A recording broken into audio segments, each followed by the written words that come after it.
to Non-Sucky Podcast, episode 40. I'm your host, Stefan. I'm doing it solo this week. So, it's going to be a short show. But let's get started. Alright. First up. Alright. Sorry about that. First up. There is an online petition right now to have... There's an actress who looks exactly like Elsa from Frozen. And there's an online petition started by fans for the production company behind Once Upon a Time to cast her as the Elsa. I mean, if the people want it, I say give it to them. That'll increase viewers. So I'd say it's a good idea. I mean, why not? Apparently she can sing really well. She's already an actress. I mean, their job is pretty much done for them. Now all they need to do is find a redhead to play Anna, and or brunette. I don't remember what color her hair is. But they'll be good to go. Alright, let's see. It was announced, it was rumored and / announced. I don't know if he made it official or not, but Jason Momoa, the guy from Game of Thrones and Conan, that last Conan movie, was casted as Aquaman, the new Batman vs. Superman movie. Which is weird, but okay. But the question is now being asked, is DC trying to introduce too many heroes all at the same time in that next movie? Or is it a good thing? Is a little intro to Justice League.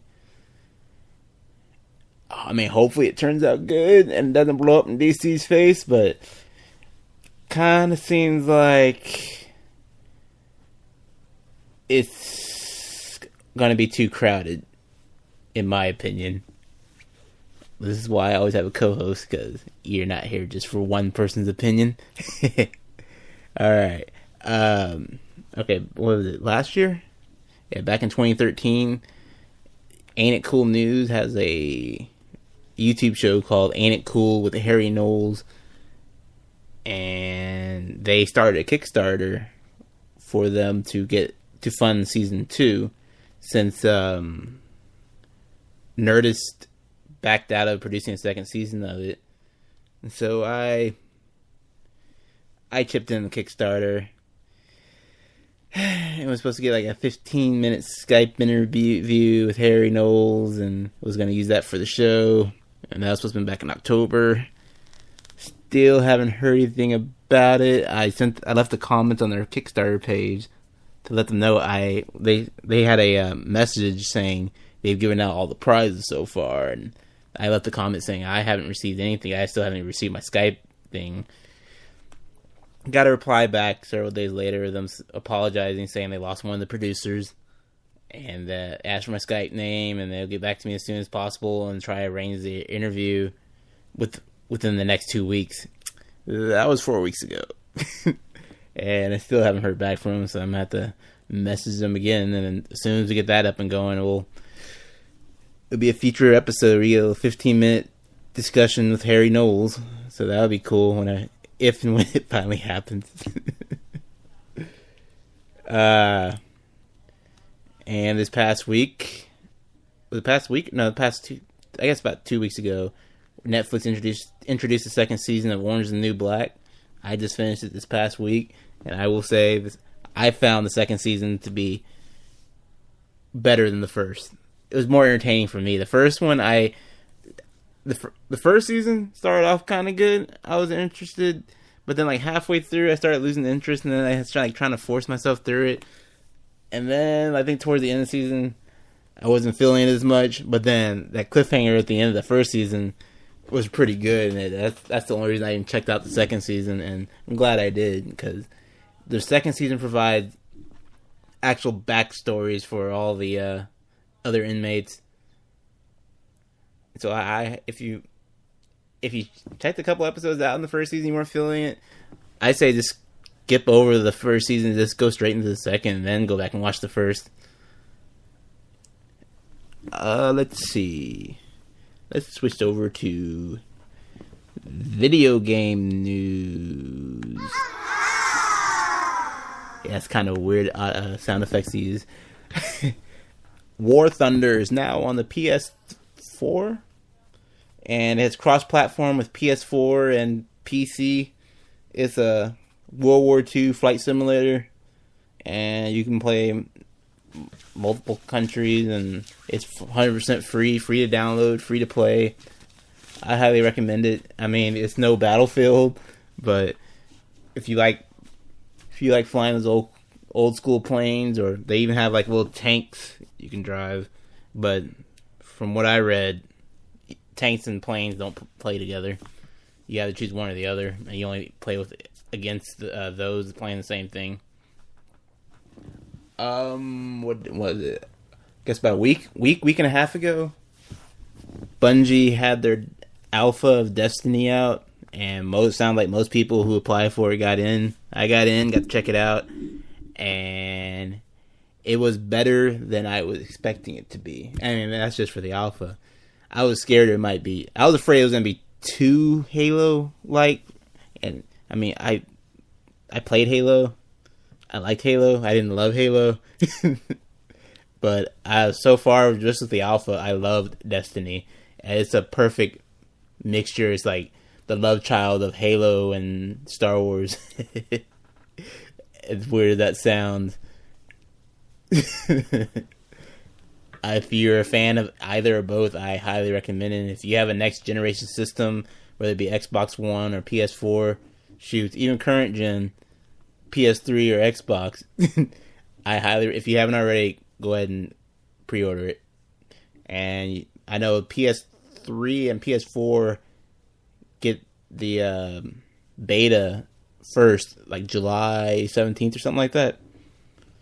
So if you have PS3, PS4, go ahead and pre-order it now to get in, to guarantee yourself in the beta. Let's see, Assassin's Creed Unity. I don't know if we touched up on this last time, but it's going to be the first campaign multiplayer co-op Assassin's Creed, and it's supposed to take place during the French Revolution. I already pre-ordered the collector's edition. So if you haven't yet, I'll have the pre-order, links to the pre-orders, all the games I'm discussing right now on our webpage, nonsuckypodcast.com. That one looks like it's gonna be pretty good. I'm still playing through the Black Flag, I think it is. Assassin's Creed Black Flag, the pirate one, and it's pretty fun. And I expecting Unity to be even better. I mean, Black Flag would be even more amazing if it was multiplayer. The reviews of the PlayStation Now have started to come in, and it doesn't sound like what was advertised. I mean, the prices they have available, they say are just placeholding prices, so it's not guaranteed to be the actual prices when it comes out. But I remember when it was first introduced, they kept advertising it as a subscription service, but it's looking like you pay by the hour or day or weeks instead of paying like a regular monthly fee. I mean, if it was gonna be a monthly fee thing, I was gonna be all for it, but I'm not gonna pay $5 to rent it for a week. Even to play one of the older, like a game from the older system, it should be like it can make it the Netflix of gaming. $10 a month, play any of those games you want to play, or shoot, maybe not any, maybe like limited, like maybe you can only play like 3 or 5 a month for a subscription price instead of what people are thinking it's going to be so far. So I'm guessing we'll hear from Sony about the subscription, whether there will be a subscription or not soon.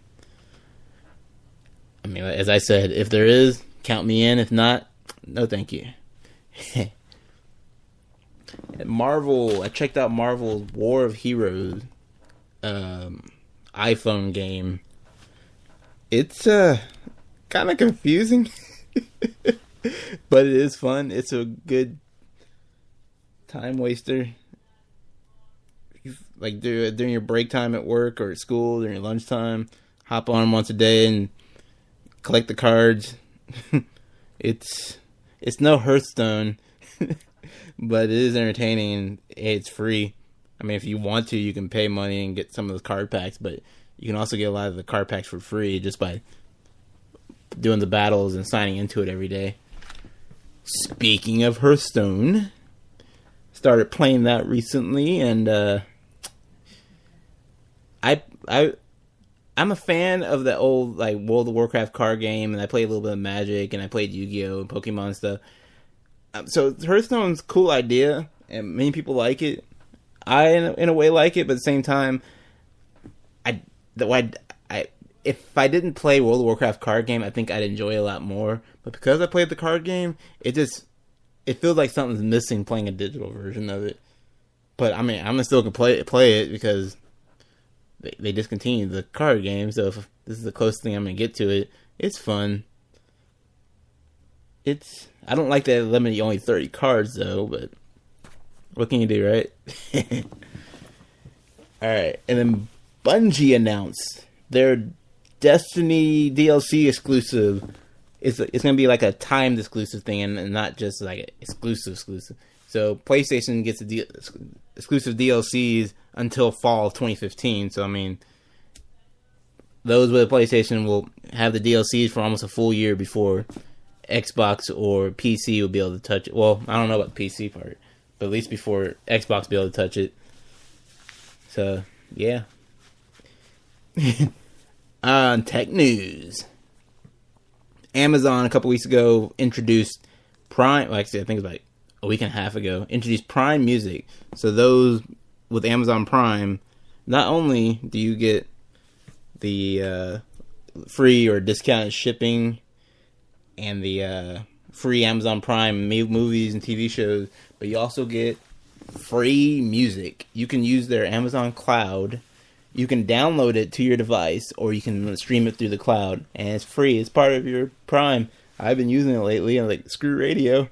I already paid for Prime for the year, so most of the bands that I like are available on it. So that's all I've been using. So yeah, if you have Prime, go ahead and download it for free. If you don't have Prime, I don't know why not. And finally, Marvel Unlimited. Marvel has their own little Netflix service for their comic books. They call Marvel Unlimited. It's a monthly service. I mean, they have a couple of free ones if you wanted to download and check it out. But it's like $10 a month, and then you have access to over, I think, 13,000 comics, and mostly Origin comics, and they're like slowly adding more and more to it. I checked out for a month this past month, and I am loving it. I was managed to read back through the Civil War, and I'm now starting on the Annihilation storylines. Like you can do search for comics by character names. You can search for it by the comic title itself, or you can do search for like story arcs, and they'll list all the comics in the story arcs in the correct order. And that's pretty much what I've been doing. I'm loving it. And then they have like a premium plus plan, which is like pay $99 for a full year. Full year's paid for, and then you get exclusive stuff like you get a variant gold Ultron action figure, and then you get a variant comic book cover of the Age of Ultron #1, and then you get like a collector's edition comic book box to hold your comics in. So whenever I have enough extra money, I plan on getting that one. Now I'm just waiting for DC to come out with their version. I know Comixology has something similar, I gotta check out and see what all you get with theirs. So that's it for this week. It was a very short episode because there's only me. If there's time this week to record it with the co-host, then we'll probably re-record this episode, and it'll be better because you'll have two instead of just one. But if not, tune in a week and a half during the 4th of July break, and I'll get a new episode up. And yeah, so see you soon. Oh yeah, be sure to visit email us at nonsuckypodcast@gmail.com. You can visit our website at nonsuckypodcast.com. Find us on Facebook and like us. You can do a search for Non-Sucky Podcast. You can follow us on Twitter at NS Podcast. And yeah. This week Big Brother starts up, so expect some Big Brother comments on Twitter, and maybe start talking about it on the show if you like it. If you don't, just let me know and we won't talk about Big Brother. And do you want to hear some wrestling news along with this? Let me know, yes or no. I'll see you next time. Peace out.